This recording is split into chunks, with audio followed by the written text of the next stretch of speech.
17 janvier, merci de votre constante fidélité à la 2. Tout de suite, les grandes lignes. Infocité, le journal de l'info de proximité sur la 95.2. Présentation, Fatou Diaby. Elle nuit à la santé et peut détruire une vie. Il s'agit de la drogue dont la consommation est de plus en plus grandissante dans le milieu jeune. Ainsi, alerter cette couche de la population sur les dangers de la drogue et les inciter à abandonner la pratique était au cœur d'une journée de sensibilisation organisée par le CNJ. Travailler et avoir un salaire régulier permet d'être financièrement autonome et subvenir à ses besoins. Et si par coup de la vie, il arrive qu'une personne perd cet emploi, comment faire pour passer cette étape et surtout savoir quoi faire selon la loi?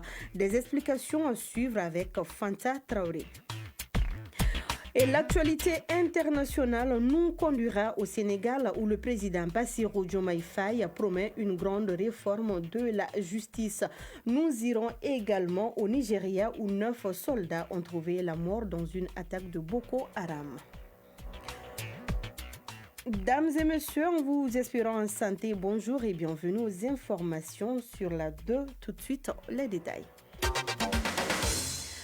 Tout d'abord, cette nouvelle, les 25 auditeurs de la 4e promotion de l'école de guerre du Mali sont en visite depuis ce matin à l'ERTM. Cette promotion, dénommée promotion AES, est composée de 15 officiers maliens, 5 du Burkina Faso et 5 du Niger. Les auditeurs ont déjà visité les installations de ORTM 1, ORTM 2, la radio nationale et la chaîne 2. L'objectif de cette visite pédagogique est de s'imprégner du travail de l'Office dans la collecte, le traitement et la diffusion de l'information. Plus de détails dans nos prochaines éditions. Je le disais au sommaire, elle tâche la santé physique, mentale et impacte négativement la vie en société. Vous l'aurez compris, il s'agit de cette substance qui, après consommation, on perd presque le contrôle de soi et dont la consommation devient de plus en plus fréquente dans le milieu jeune. Ainsi, alerter les jeunes sur les dangers de la drogue et les inciter à abandonner la pratique très répandue était au cœur d'une journée de sensibilisation organisée par le CNJ, Conseil national de la jeunesse, en collaboration avec la mairie de Kalabambougou et d'autres acteurs locaux, vient d'organiser une journée de sensibilisation à Kalabambougou en commune 4 du district de Bamako. Geneva Djigiba nous fait le compte rendu. Éloignez-vous de la drogue avant qu'elle ne vous détruise. Tel était le slogan de cette journée visant à interpeller directement les jeunes sur les conséquences graves de la consommation de substances illicites. À travers des conférences et des échanges, les organisateurs ont expliqué les impacts destructeurs de la drogue sur la santé physique et mentale ainsi que sur la vie sociale. Boubacar Tabouré, coordinateur des chefs de quartier de la commune 4. Nous sommes là aujourd'hui à Kalabambougou, c'est pour informer la population de Kalabambougou de ces faits. C'est pour les sensibiliser, à nous aider à aider la jeunesse à s'éloigner de ces pratiques. Il faudra qu'ils reviennent sur terre, qu'ils comprennent qu'il y a des pratiques qui ne sont pas dignes de nous-mêmes. Et notamment, après un recrutement au niveau de l'armée malienne, il a été constaté que sur 5000 jeunes recrutés, il y a plus de 2000 jeunes qui ont été testés. Zoumana Koulibaly, représentant du président du CNJ. Cette activité a pour but de sensibiliser et donner l'information à nos enfants, à nos frères et qui sont là pour la drogue et puis la délinquance. J'ai un message à transmettre, c'est tout d'abord inviter tous les parents et d'adhérer avec cette initiative pour notre Maliba peut avoir un avenir meilleur avec une jeunesse saine et un environnement propice. Face aux difficultés rencontrées, la drogue est-elle une solution pour ceux qui ont recours? David Dako, président de l'association Sigida Lakanaton de Kalabambougou. Problème quand tu prends la drogue, parce qu'il y a un problème après les effets, tu vas trouver encore les mêmes problèmes en face de toi. Alors ça ne peut pas résoudre un problème. Ramata Sissi, participante. En fait, l'avenir du pays, c'est nous les jeunes. Il faut qu'on pense à nous, à notre avenir pour développer des pays davantage. Cette journée de sensibilisation marque une étape importante dans la lutte contre la drogue en commune 4. Mais au-delà de cette mobilisation, il est essentiel que chaque citoyen prenne conscience de son rôle dans ce combat. Protéger la jeunesse, c'est garantir un avenir plus serein pour toute la communauté. 12 heures passées de 5 minutes sur un tout autre plan. Prendre soin de son corps en cette période de fraîcheur demande beaucoup d'astuces et surtout de courage. Cela pour éviter certaines choses telles que les crevasses au niveau des talons des pieds. Bien qu'elles se manifestent de plusieurs façons, la fraîcheur la favorise plus chez certaines personnes. Cependant, elle nécessite des astuces adaptées que nous donne ici Fatoumata Togola. Dans la plupart des cas constatés au niveau des tarses postérieures, les crevasses sont des affections de la peau qui se manifestent par des fissures de façon superficielle ou profonde. En cette saison fraîche, elles deviennent fréquentes et est le quotidien chez Bouramakouni, pompiste. C'est pendant la saison fraîche que mes tarses postérieures se fissurent et sont en sang. Je mets du beurre de karité pour que mes pieds se lissent. Au-delà de cette période où son apparition est de plus en plus flagrante, ces fissures apparaissent dans d'autres contextes. Nous le témoignent Assamale et Djeneba Diarra. Assamale, ménagère. Mes crevasses sont dues à la teigne, mais elles s'aggravent plus pendant les périodes de fraîcheur, car ça saigne. Comme astuce, j'utilise des crèmes. Djeneba Diarra, vendeuse. J'ai compris que les crevasses proviennent de beaucoup de choses. Personnellement, les miennes sont source des promenades et des travaux ménagers que j'exécute. Je fais la cuisine et le soir, je me promène avec mes articles. Avant de me coucher, je mets mes pieds dans l'eau chaude, je les frotte avec de la pommade et les mets dans les chaussettes. Avec des stéréotypes entourant ces causes, Dr Binta Guindo, dermatologue, se prononce tout en prodiguant certaines astuces.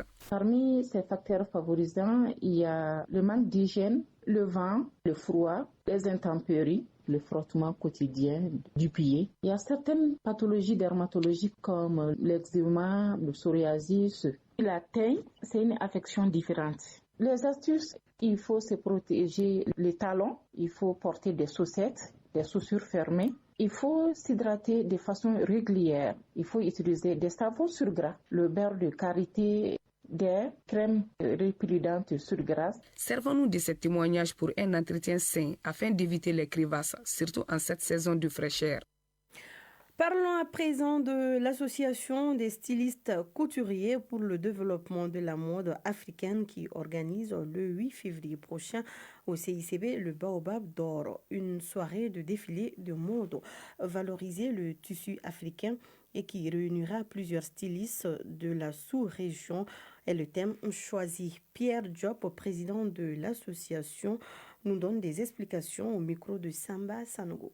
Nous préparons notre défilé de mode deuxième édition qui s'appelle Baobab d'Or, qui va se passer au CICB le 8 février. On a des invités internationaux comme les stylistes qui vont venir du Sénégal, Burkina, Guinée-Conakry et Côte d'Ivoire et aussi Ghana. En plus, on a des artistes invités et d'autres spectacles qu'on va faire le jour J. Oui, le titre de l'événement est qu'on a certaines personnes parce que c'est des créateurs de l'emploi. Si tu as un défilé de mode, si les gens viennent, ça permet les jeunes à avoir le courage de venir montrer le talent dans la mode, le talent dans la couture. Parce que si tu ne coupes pas, on ne peut pas t'appeler comme un styliste créateur. Voilà, il y a des stylistes dessinateurs, mais voilà, le thème c'est valoriser le tissu africain. C'est tous les tissus. Il y a Bogolon, il y a Dalifini, il y a tissu traditionnel du Sénégal, du Guinée, parce qu'on veut que chaque pays amène son tradition. Pour cela, l'événement s'appelle Baobab d'Or. C'est l'Afrique qui est Baobab. Le Baobab, c'est le thème de l'Afrique. C'est l'arbre qui se pousse partout, qui sème beaucoup de fruits. Voilà, nous les Africains, on a des fruits de potentiel qui peuvent nourrir le monde. Comme pour ça, le Baobab se lever comme ça pour puisse aider les jeunes qui veulent se plonger dans la mode. À présent, le tour d'horizon de l'actualité internationale. 12 heures passées de 9 minutes, je reçois Safia Toukone pour le développement de l'actualité internationale et ça sera en duo avec moi-même. Bonjour Safia Tou. Bonjour Fatou, bonjour à toutes et à tous. Alors, je le disais au sommaire, au Sénégal, le président Bassirou Diomaye Faye a promis une grande réforme de la justice. Le chef de l'État Bassirou Diomaye Faye a présidé sa première rentrée des cours et des tribunaux depuis son arrivée au pouvoir en mars 2024. Une cérémonie qui s'est déroulée devant les principaux acteurs du système judiciaire du pays. C'était pour faire un état des lieux et donner les impulsions du pouvoir. Le président a aussi promis d'améliorer le fonctionnement de la justice sous son mandat. Il a également rappelé aux acteurs du système judiciaire que le monde judiciaire a des défis immenses à relever et doit s'ouvrir au questionnement, à la remise en cause, au changement et à la modernisation. Et Fatou, au Nigeria, 9 soldats ont trouvé la mort dans une attaque de Boko Haram. Effectivement, au moins 9 soldats nigérians ont été tués dans les affrontements avec les terroristes de Boko Haram dans le nord-est du pays. Et quelques jours après le meurtre d'une dizaine d'agriculteurs par un groupe terroriste rival, ont indiqué les sources militaires. Les affrontements ont eu lieu mardi, 2 jours après que des dizaines de fermiers ont été abattus par des combattants de l'État islamique en Afrique de l'Ouest dans l'est de Borno. Et les autorités locales ont affirmé que le bilan était supérieur à 100 morts.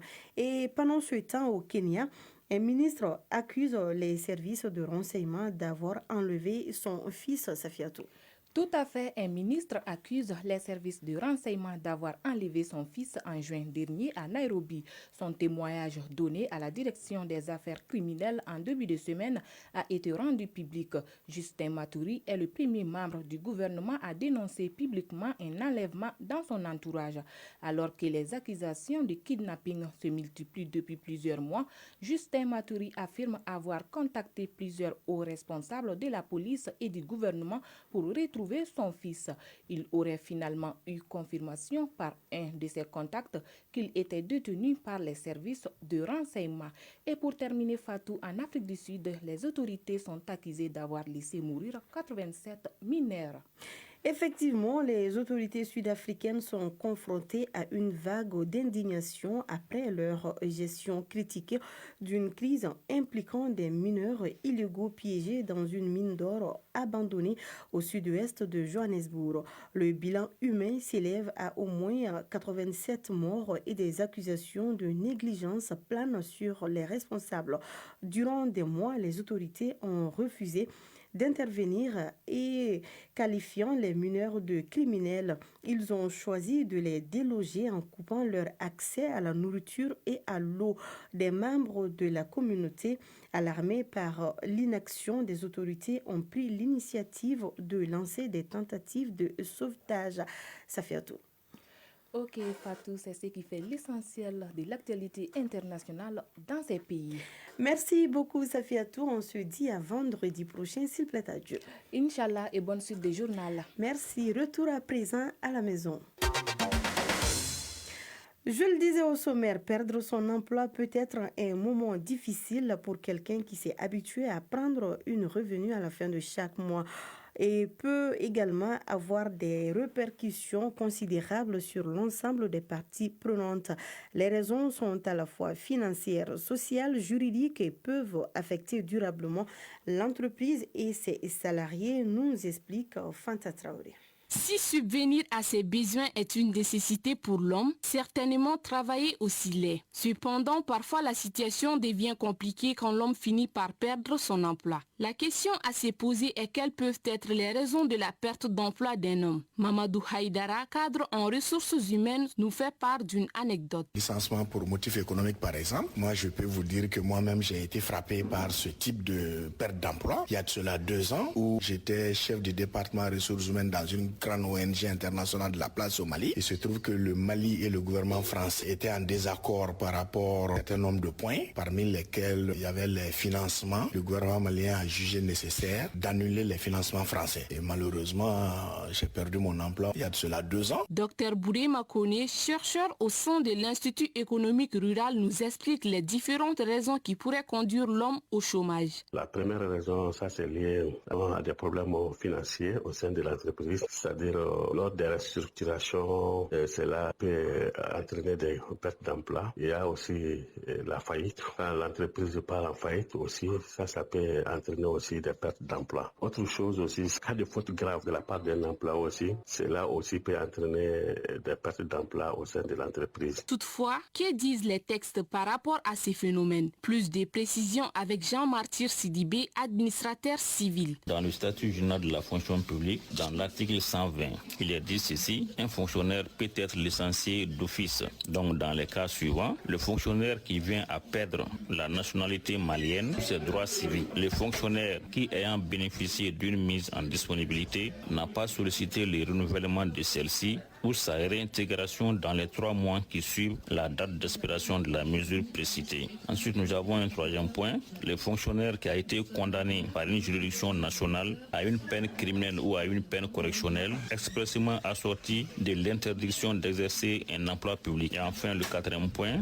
est également licencié d'office le fonctionnaire qui abandonne son poste en violation notamment des dispositions de l'article 12 du statut général de la fonction publique. Cependant, la perte d'emploi a de graves conséquences sur un chef de famille. Écoutons les propos de Mamadou Aïdara. Les conséquences peuvent être moralement, parce que quand tu n'arrives pas à faire face aux besoins les plus fondamentaux de la famille, c'est un problème. À l'approche des fêtes, quand tu n'arrives pas à faire face aux besoins des enfants, l'achat de leur habit, souvent il arrive des moments où on n'arrive pas à faire face aux frais de location, aux frais d'eau et d'électricité. Et pour qui connaît la situation actuelle, les bailleurs ne vont pas vous laisser en paix. Et encore moins l'eau et l'électricité, la SOMAGEP et l'énergie sont aux trousses. Donc ils viennent, ils coupent quoi. Et là, toute la famille se sent privée de ses besoins fondamentaux qui sont quand même l'eau et l'électricité. Donc certaines aussi peuvent se débarrasser de toi parce que tu n'as plus de sources de revenus. Donc ça peut vraiment impacter moralement le chef de famille. En outre, le chômage ou encore la perte d'emploi peut entraîner un déséquilibre sur le marché du travail. Il entraîne une baisse des revenus du travailleur.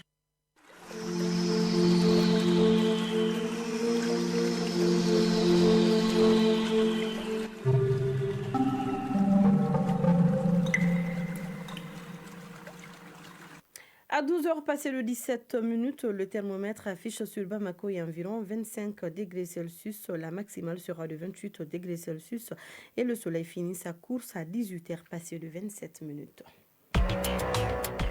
Et c'est ce qu'il fallait retenir de l'actualité. C'était une présentation de Fatou Djabi, réalisation Fatoumata Togola, Fatoumata Yanogo, une histoire de Fatoumata, et mise en onde Diala Samake, mise en ligne Badji Touré, coordination éditoriale Seydou Traoré, Jefa Diarra, et moi je vous dis à très vite sur la FM Leader de Bamako. D'ici là, prenez soin de vous car chaque heure de vie est une chance et chaque jour est une grâce. Que la grâce d'Allah soit avec nous. Ne décrochez surtout pas. Le journal des sports, c'est tout de suite avec Ibrahim Souri Traoré et Moussa Diabaté.